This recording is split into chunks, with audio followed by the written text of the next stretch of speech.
Friends, subscribe कीजिए the Maurya FT classes को, bell icon को प्रेस कीजिए कि जब भी मैं कोई नई वीडियो इस चैनल पे डालूं तो उसकी नोटिफिकेशन आपको मिल सके। So friends, welcome back to my channel the Maurya FT classes. आज इस वीडियो में हम डिविडेंड इनकम के बारे में बात करेंगे कि जब कभी भी आप शेयर्स में इन्वेस्ट करते हैं तो आपको उस शेयर पे कंपनी डिविडेंड पे करती है, या फिर म्यूचुअल फंड में इन्वेस्ट करते हैं उस पर कंपनी आपको उस यूनिट्स पे डिविडेंड यदि पे करती है तो किस तरीके से उसका टैक्स ट्रीटमेंट होता है, उसके बारे में हम इस वीडियो में चर्चा करने जा रहे हैं। सो दोस्तों, मेरी आपसे रिक्वेस्ट है कि यदि आप मेरे इस channel the Maurya FT classes पे नए हैं तो चैनल को सब्सक्राइब जरूर करें और बेल आइकन को ज़रूर प्रेस करें, ताकि मैं जब कभी भी कोई भी वीडियो में डालूं तो आपको उसकी नोटिफिकेशन मिल सके। सो फ्रेंड्स, चलिए स्टार्ट करते हैं। देखिए, हम सभी लोग डिविडेंड से लव करते हैं, वी ऑल लव डिविडेंड, जिसमें से कि हम में से सब कई लोग, चाहे वो हमारे फ्रेंड्स हो या रिलेटिव्स हैं या कोई भी लोग हों, वो लोग बड़ी बड़ी कंपनियों के शेयर्स खरीदते हैं और शेयर खरीदने के पीछे उनका ये उद्देश्य होता है कि उस कंपनी से हमें अच्छा खासा रिटर्न मिल सके डिविडेंड के रूप में। सो डिविडेंड बेसिकली क्या होता है? डिविडेंड एक पार्ट होता है प्रॉफिट का, जो एक कंपनी अपने प्रॉफिट से अपने शेयर होल्डर्स को पे करती है।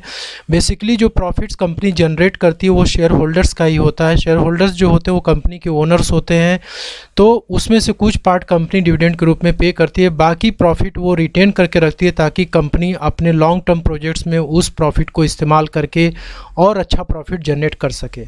सो आज हम वो डिविडेंड इनकम, यदि शेयर होल्डर्स के हाथ में यदि वो इनकम आता है या कोई इंडिविजुअल पर्सन के हाथ में आता है तो किस तरीके से टैक्स लायबिलिटी उसकी बनती है। तो सबसे पहले तो हमें ये समझने की ज़रूरत है कि आज से 2 साल पहले जब डिविडेंड मिलता था तो वो शेयर होल्डर्स के हाथ में टैक्सेबल नहीं होता था, वो कंपनी उसके ऊपर डिविडेंड डिस्ट्रीब्यूशन टैक्स पे किया करती थी, डीडीटी। लेकिन बजट 2020 में डीडीटी को एबॉलिश कर दिया गया, ख़त्म कर दिया गया। अब ये जो डिविडेंड है शेयर होल्डर्स के ही हाथ में टैक्सेबल होगा। जो भी रिसीट आप करते हैं, यदि आप म्यूचुअल फंड में यूनिट्स होल्ड करते हैं और उस यूनिट्स पे आपको डिविडेंड, यदि एएमसी यानी एसेट मैनेजमेंट कंपनी यदि आपको डिविडेंड पे करती है तो उस डिविडेंड पे आपको टैक्स पे करना होगा। और यदि आपको शेयर पे डिविडेंड मिल रहा है तो उस पे भी टैक्स का पेमेंट करना होगा। तो बेसिकली यदि आपके हाथ में यदि टैक्सेबल है तो उस केस में टीडीएस भी कटता है। तो उसके प्रोविजंस को हम समझने की कोशिश करते हैं कि किस तरीके से टीडीएस डिविडेंड इनकम पे कटता है, क्योंकि जो डिविडेंड इनकम होता है उसको आप अपने इनकम में एक बार शो करते हैं। जैसा कि हम सभी जानते हैं कि dividend income from other sources head में टैक्सेबल होता है, तो हमें शो करना है। लेकिन यदि डिविडेंड पे टीडीएस यदि कटा है तो उसकी एडजस्टमेंट आपकी हो जाती है। तो चलिए फ्रेंड्स, हम स्टार्ट करते हैं और समझने की कोशिश करते हैं कि डिविडेंड। तो इसमें देखिए 2 सेक्शन के बारे में मैं डिस्कस करूंगा। एक सेक्शन है सेक्शन 194, जो कि इक्विटी शेयर्स पे जो डिविडेंड मिलता है उसके बारे में बात करता है। तो डिविडेंड ऑन इक्विटी शेयर्स में इसमें कुछ मैंने टर्म्स यूज़ किए हैं कि इसमें जो टीडीएस होता है उसका डिडक्टर कौन होता है। तो उसका डिडक्टर एक कंपनी हो सकती है। डिडक्टी कौन होता है? तो रेजिडेंट शेयर होल्डर्स होता है, यानी कि जो इंडिया में रेजिडेंट है, यदि ऐसे शेयर होल्डर को यदि कोई भी डिविडेंड मिलता है तो वो डिडक्टिव माना जाएगा।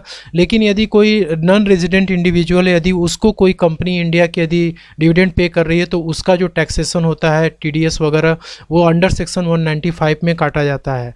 सिमिलरली नेचर ऑफ पेमेंट क्या होता है इसमें? तो नेचर ऑफ पेमेंट है कि यदि डिविडेंड का पेमेंट 5000 के ऊपर यदि फाइनेंशियल ईयर में आपको किया जाएगा तो उस पर कंपनी यानी जो डिडक्टर है वो टीडीएस काट करके ही आपको डिविडेंड का पेमेंट करेगा और फिर उस डिविडेंड को आप अपने इनकम में शो करेंगे। शो करने के बाद टीडीएस को आप रिफंड क्लेम कर सकते हैं, उसको एडजस्ट करा सकते हैं। अब देखिए किस केस में टीडीएस नहीं कटेगा। तो if dividend is paid by any mode other than cash and dividend amount is up to 5000 rupees in a financial year. तो फाइनेंशियल ईयर में यदि डिविडेंड का अमाउंट यदि 5000 तक है और आपको उसका पेमेंट चेक के द्वारा या किसी और माध्यम के द्वारा पेमेंट किया गया है तो उस केस में टीडीएस नहीं कटेगा।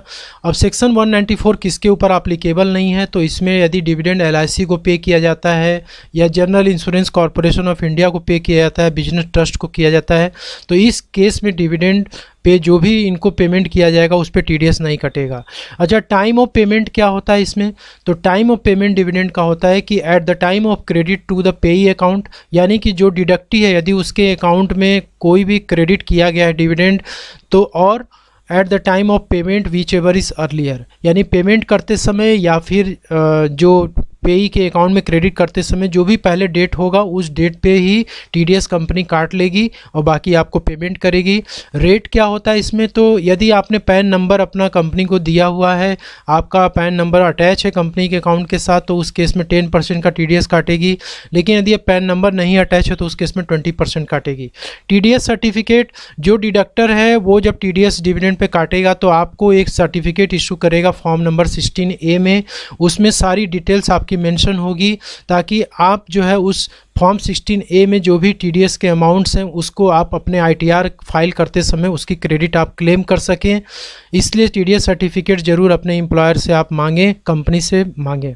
टीडीएस रिटर्न, जो डिडक्टर है यानी कंपनी है तो उसे हर क्वार्टर में फॉर्म 26Q में जो भी टीडीएस वो काटता है उसकी रिपोर्टिंग करनी पड़ती है और उसका टैक्स का पेमेंट गवर्नमेंट को करना पड़ता है। क्योंकि जब तक ये फॉर्म 26Q यदि जब तक कंपनी नहीं फाइल करेगी तब तक आपको फॉर्म 16A भी इशू नहीं हो पाएगा।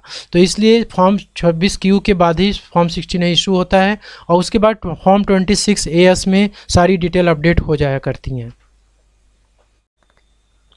सेक्शन 194 के ये बेसिकली जब म्यूचुअल फंड यूनिट्स पे जब हम डिविडेंड मिलता है तो उस पे टीडीएस म्यूचुअल फंड कंपनियां काट करके हमें डिविडेंड का पेमेंट करती हैं। तो इसमें देखिए जो डिडक्टर होता है वो बेसिकली म्यूचुअल फंड हो सकती है या फिर एक स्पेसिफाइड अंडरटेकिंग होती है जो सेंट्रल गवर्नमेंट के द्वारा स्पेसिफाई की जाती है। उसका कोई एडमिनिस्ट्रेटर हो सकता है या फिर कोई स्पेसिफाइड कंपनी हो सकती है।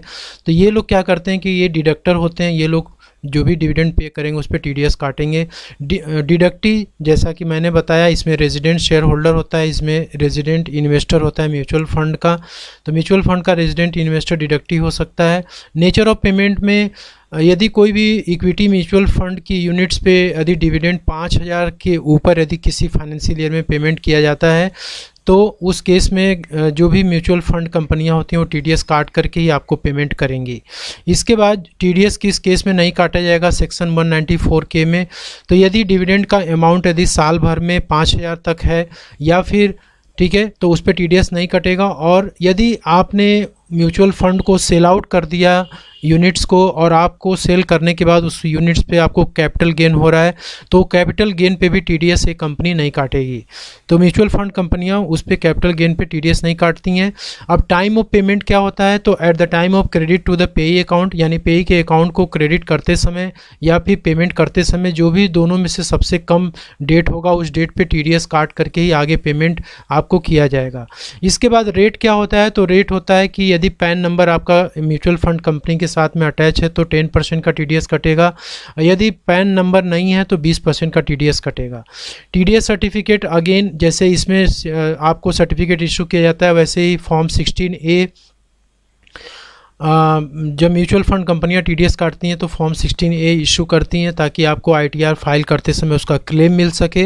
सिमिलरली टीडीएस रिटर्न भी जो म्यूचुअल फंड कंपनीज होती हैं वो 26Q में टीडीएस का रिटर्न फाइल करती हैं। पेमेंट गवर्नमेंट को जो भी टीडीएस काटी रहती हैं उस पेमेंट को गवर्नमेंट को करने के बाद वो फॉर्म 26Q में रिटर्न फाइल करती हैं। रिटर्न फाइल करने के बाद ही आपको फॉर्म 16A इशू किया जाता है। तो इस तरीके से फ्रेंड्स सेक्शन 194K 194 में टीडीएस जो भी होता है डिविडेंड का पेमेंट उस पर टीडीएस काटा जाता है।